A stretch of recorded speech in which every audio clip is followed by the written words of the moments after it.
Proclamação. Os céus e a terra tomo hoje por testemunhas contra vós, de que te tenho proposto a vida e a morte, a bênção e a maldição. Escolhe, pois, a vida, para que vivas tu e a tua descendência. Deuteronômio 30, 19.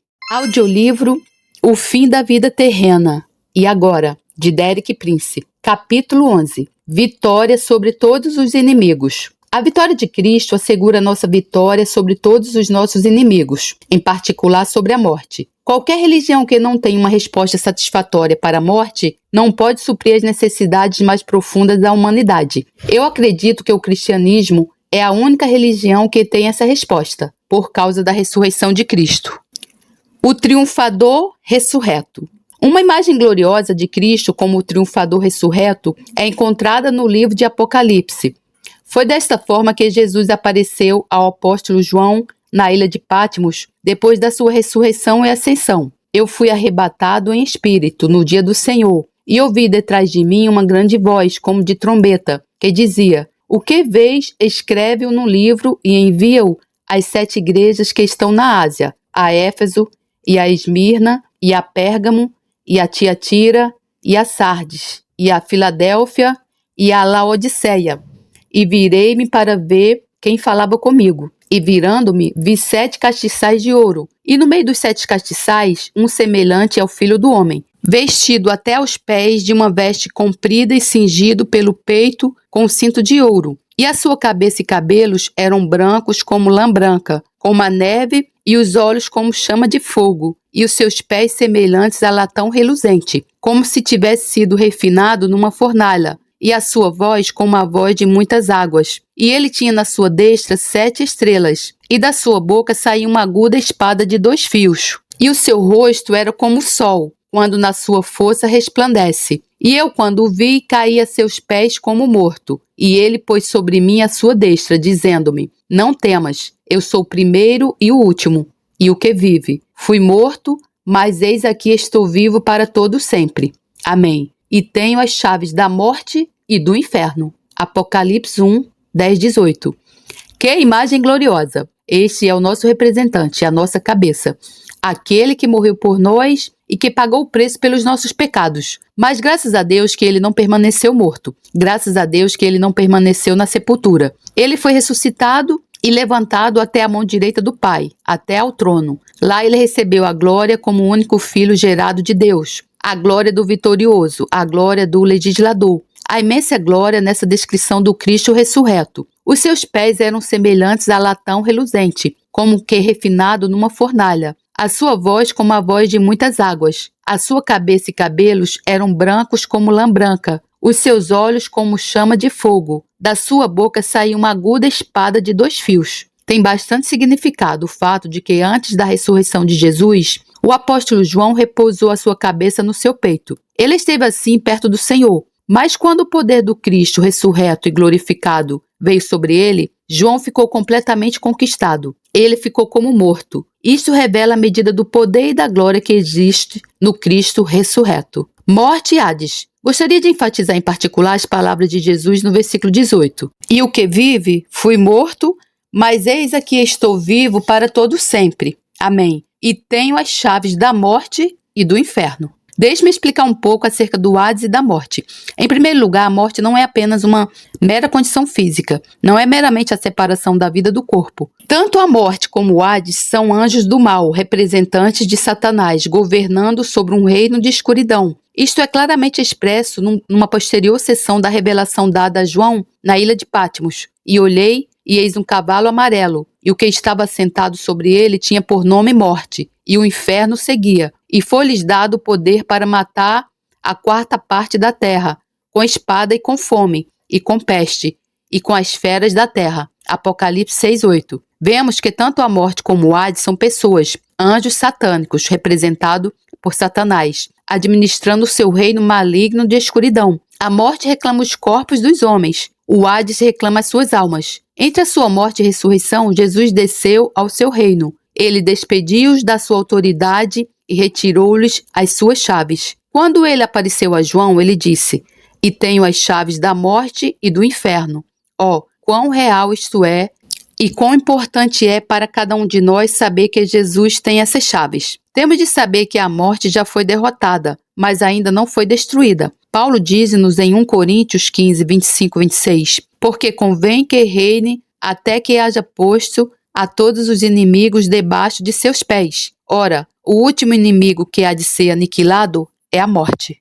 A morte está derrotada, mas ainda não foi destruída. Entretanto, Jesus já tirou o ferrão da morte, porque convém que isto que é corruptível se revista da incorruptibilidade e que isto que é imortal se revista da imortalidade. E quando isto que é corruptível se revestir da incorruptibilidade e isto que é mortal se revestir da imortalidade, então cumprir-se-á a palavra que está escrita: tragada foi a morte na vitória. Onde está, ó morte, o teu aguilhão? Onde está, ó inferno, a tua vitória? Ora, o aguilhão da morte é o pecado, e a força do pecado é a lei. Mas graças a Deus que nos dá a vitória por nosso Senhor Jesus Cristo. Versículos 53 e 57. Jesus tirou a vitória da morte. Através da sua vitória, Jesus também tirou o aguilhão da morte. A morte é agora uma serva dos propósitos de Deus, um inimigo derrotado à espera de ser destruído. Glórias a Deus, louvado seja o nosso Senhor. Em Romanos 8, Paulo regressa a este tema, usando palavras ricas em beleza. Quem nos separará do amor de Cristo? A tribulação, ou a angústia, ou a perseguição, ou a fome, ou a nudez, ou o perigo, ou a espada. Como está escrito, por amor de ti somos entregues à morte todo dia. Fomos reputados como ovelhas para o matadouro. Mas em todas estas coisas somos mais do que vencedores, por aquele que nos amou. Porque estou certo de que nem a morte, nem a vida, nem os anjos, nem os principados, nem as potestades, nem o presente, nem o porvir, nem a altura, nem a profundidade, nem alguma outra criatura nos poderá separar do amor de Deus, que está em Cristo Jesus, nosso Senhor. Romanos 8, 35 e 39. Tudo isso foi conseguido para nós através da ressurreição. Paulo diz-nos que Cristo é a nossa vida. O Cristo ressurreto e glorificado é a nossa vida. Não pode tocar nesta vida. Nada pode destruir. Ela é indestrutível e completamente vitoriosa. Oh, glórias! Na luz da vitória de Cristo sobre a morte, quero realçar algumas promessas que Jesus fez em antecipação à sua vitória. Quando ele usa a frase em verdade, ela introduz uma declaração que tem autoridade absoluta. Na verdade vos digo, que quem ouve a minha palavra e crê naquele que me enviou tem a vida eterna, e não entrará em condenação, mas passou da morte para a vida. João 5:24. Repare que isto é referido num tempo passado, não é algo que vai acontecer no futuro. Quando cremos na morte e ressurreição de Jesus Cristo, através da fé, já passamos da morte para a vida. A morte já não tem domínio sobre nós. A morte já não tem direito sobre nós. A morte é um mero portão para uma nova vida. Em João 8, 51 e 52, temos essa garantia do próprio Jesus. Em verdade vos digo que se alguém guardar minha palavra, nunca verá a morte. Disseram-lhe, pois, os judeus: agora conhecemos que tens demônio. Morreu Abraão e os profetas, e tu dizes: se alguém guardar a minha palavra, nunca provará a morte. Você consegue acreditar nisto? Eu consigo, eu acredito. É uma promessa dos lábios de Jesus. Ele não diz que nós nunca experimentaremos a morte física, mas ele diz que aqueles dois anjos malignos, morte e Hades, já não têm direito sobre nós. Eles são excluídos pelo nome e sangue de Jesus. Glórias a Deus. Assim, quando nos confrontamos com a nossa própria morte, nós não descemos a outro mundo, a um reino de escuridão, mas somos elevados até a presença de Deus. Isto é nos garantido pela morte e ressurreição de Jesus no nosso lugar. Isto foi o que aconteceu com Estevão, enquanto era martirizado. E disse: eis que vejo os céus abertos e o Filho do Homem, que está em pé à mão direita de Deus. E apedrejaram a Estevão, que em invocação dizia: Senhor Jesus, recebe o meu espírito. E pondo-se de joelhos, clamou com grande voz: Senhor, não lhes imputes este pecado. E tendo dito isto, adormeceu. Atos 7, 56, 59 e 60. Temos de ter em mente que as Escrituras são muito cuidadosas com as palavras que usam. Regra geral, elas não dizem que os crentes morrem, mas que eles adormecem. Para eles, a morte é apenas um sono temporário, do qual vão acordar no dia da ressurreição. Capítulo 12. A primeira ressurreição. Ainda há mais uma bênção que nos é oferecida através da ressurreição de Cristo. A sua ressurreição é a garantia da nossa ressurreição. Isto sucede-se à declaração encontrada em Colossenses 1,18. E ele é a cabeça do corpo da igreja. É o princípio e o primogênito dentre os mortos, para que em tudo tenha a preeminência. No capítulo 8, o que a ressurreição significa para nós? Vimos este texto que compara a ressurreição de Jesus ao nascimento de um bebê. Podemos agora dar um passo em frente. Quando a cabeça do bebê emerge, sabemos que o corpo se seguirá. De forma semelhante, uma vez que Jesus é o cabeça, foi ressuscitado, isto garante-nos que o corpo, a igreja, se seguirá. Primogênito dentre os mortos. Agora vejamos a saudação com que João prefacia a sua mensagem às igrejas. João, às 7 igrejas que estão na Ásia, graça e paz seja convosco da parte daquele que é, e que era, e que há de vir, isto é, Deus o Pai, e da dos 7 Espíritos que estão diante do seu trono, o Espírito Santo nos seus 7 aspectos, e da parte de Jesus Cristo, que é a fiel testemunha, o primogênito dos mortos e o príncipe dos reis da terra. Apocalipse 1, 4, 5. Aqui são feitas 3 afirmações acerca de Jesus que se seguem umas às outras, numa ordem lógica. Primeiro, ele é a fiel testemunha, aquele que completamente e fielmente representou o Pai às pessoas do seu tempo. Ele nunca se comprometeu, nunca proferiu uma palavra falsa e nunca deturpou Deus. Mesmo com o custo da sua própria vida, ele permaneceu a fiel testemunha. Porque ele era a fiel testemunha, ele tornou-se no primogênito dentre os mortos. E como primogênito dentre os mortos, ele tornou-se no príncipe dos reis da terra. A ressurreição leva ao principado, ao domínio. Novamente, o uso da palavra primogênito indica que outros o seguirão. Cristo foi ressuscitado para dominar, para governar, e nós também seremos. Tenho citado várias vezes Efésios 2, 3 declarações conjuntas de Paulo. Somos vivificados juntos, somos ressuscitados juntos e sentados no trono juntos. A ressurreição leva ao trono. Paulo ressalta a mesma verdade em 2 Timóteo 2, 11 e 12, onde ele cita o que parece ser um dizer comum na igreja primitiva. Palavra fiel é esta, que se morrermos com ele, também com ele viveremos. Se sofrermos também com ele, reinaremos. Se o negarmos, também ele nos negará. Como já vimos anteriormente, se somos identificados com Jesus na morte, seremos também identificados com ele na ressurreição. Se permanecermos fiéis no nosso testemunho, tal como ele permaneceu no seu, seremos como ele ressuscitados para reinar com ele. Esta é a extraordinária promessa de Apocalipse 3:21. Ao que vencer, lhe concederei que se assente comigo no meu trono, assim como eu venci e me assentei com meu Pai no seu trono.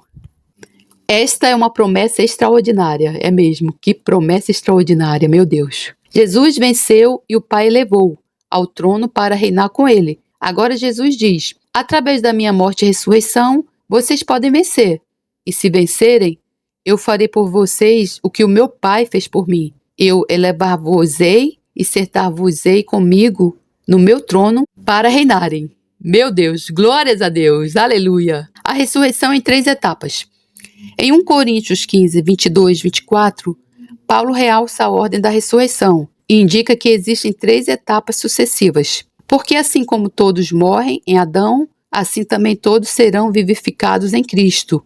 A seu tempo todos seremos ressuscitados. Mas cada um por sua ordem. Cristo, as primícias, depois os que são de Cristo na sua vinda. Depois virá o fim, quando tiver entregado o reino a Deus, ao Pai, e quando houver aniquilado todo império e toda potestade e força. Aqui vemos a ordem da ressurreição. Cristo, as primícias, isto já aconteceu. A próxima etapa é os que são de Cristo, na sua vinda. Na Bíblia, isto é chamado a primeira ressurreição. Quando Jesus voltar, estes crentes serão levados à sua presença nos céus e ficarão com ele para sempre. As Escrituras dizem, bem-aventurado e santo aquele que tem parte na primeira ressurreição. Apocalipse 26. Então virá o fim, a ressurreição final de todos os restantes mortos que serão chamados a comparecer perante Deus e a responder pelas vidas que escolheram levar. Isto está descrito no final de Apocalipse 20. Como nós podemos habilitar a esta primeira ressurreição? Essa é a pergunta mais prática e importante. É muito importante que cada pessoa conheça a resposta que é dada no versículo 23 de 1 Coríntios 15. Mas cada um por sua ordem. Cristo, as primícias. Depois os que são de Cristo, na sua vinda. Isto resume tudo. Você pode se habilitar ou qualificar para a primeira ressurreição pertencendo a Jesus. Jesus ama-o, mas ele é um amante ciumento. Muitas vezes a Bíblia diz-nos que Deus é ciumento. Eu costumava pensar que essa era uma das fraquezas de Deus, mas com o passar do tempo tenho me apercebido de que essa é uma marca do seu amor. Não é maravilhoso que o Criador seja ciumento de um pequeno pedaço de barro no qual ele soprou o seu espírito? É maravilhoso, Senhor. Jesus é um amante ciumento. Ele quer você só para si. Ele não quer partilhar com mais ninguém. Ele não partilhará com o mundo e ele não partilhará com o diabo. Então, se você quer tomar parte dessa primeira ressurreição, você tem de saber que tal só acontecerá se pertencer a Jesus sem reservas. A primeira ressurreição é somente para os que são de Cristo, não os que são quase de Cristo ou parcialmente de Cristo, mas totalmente de Cristo. Este é o requisito básico. Pergunte a si mesmo agora: será que eu pertenço mesmo a Cristo? Totalmente sem reservas? Eu pertenço. Eu pertenço ao Senhor Jesus Cristo, totalmente sem reservas. E você, irmão? Ou existem áreas da minha vida que não estão rendidas a Ele? Existem áreas na minha vida onde outra coisa ou pessoa reivindica direitos ou exige o meu afeto, a minha atenção? Se assim for, você terá que mudar e acertar as coisas. Terá de fazer um compromisso total com Jesus. Esse é o primeiro requisito. Jacob amado, Esaú odiado. Enquanto eu meditava nisto, lembrei-me de uma afirmação notável que o Senhor fez em Malaquias 1, 2, 3. Amei a Jacob e aborreci a Esaú. Deus é uma pessoa com sentimentos fortes. Ele ama, mas também odeia. Mas por que Deus amou Jacob? De muitas maneiras, ele não era uma personagem adorável. No entanto, Jacob tinha uma coisa que o recomendava com Deus. Ele sinceramente desejava o melhor de Deus. Por vezes, ele tentava obtê-lo de forma desonesta, mas as suas prioridades estavam corretas. Ele queria o direito por nascimento, a bênção de seu pai Isaque. Por sua vez, Esaú, que deveria ter tido a primogenitura, era indiferente em relação a ela. Após uma excursão de caça, ele regressou e lá estava Jacob com a sua panela de sopa de lentilhas. Eu sei por experiência própria que quando alguém prepara uma sopa de lentilhas no Médio Oriente, o aroma percorre a casa e tudo que conseguimos pensar é na sopa de lentilhas. Então, Esaú chega de um longo dia de caça, esfomeado, e cheira a sopa de lentilhas. Jacob diz-lhe: eu dou-te um pouco de sopa. Tudo o que tens de fazer é vender-me a tua primogenitura, o teu direito de nascença. Esaú pensa: de que me serve a primogenitura quando estou com fome? Tudo o que preciso é de algo para comer. Então, ele faz um negócio com Jacob. Deus odeia uma atitude que não aprecia a primogenitura. Ele odeia uma atitude que pega num desejo carnal e o coloca à frente da sua primogenitura. Para você poderá ser muitas coisas, por exemplo, comida. Algumas pessoas estão escravizadas pela comida. É a coisa mais importante nas suas vidas. É a coisa de que elas mais falam e pensam e é a coisa onde gastam mais dinheiro. Existem outros desejos, tal como o álcool, o sexo ou dinheiro, que capturam as pessoas através dos seus apetites. Mas qualquer coisa que tome a precedência sobre a primogenitura de Deus na sua vida é odiada por Deus. Se existe uma dessas coisas na sua vida, você precisa de levá-la à cruz. Ao pensarmos sobre este glorioso tema da ressurreição, é muito natural perguntarmos: como será a ressurreição? Esta pergunta é feita no Novo Testamento e é respondida em vários sítios. Explorarei isto no capítulo 15, a natureza dos nossos corpos ressurretos. Mas primeiro, vejamos o que acontece quando uma pessoa morre. E ao nosso Senhor Jesus Cristo, profunda honra e esplendorosa glória ao Rei de todos os tempos, Deus único, imortal, invisível, sempre e sempre. Amém. Glórias a Deus, louvado seja o meu Senhor, que a graça do Senhor Jesus Cristo, o amor de Deus e a comunhão do Santo Espírito estejam com todos vocês. Amém.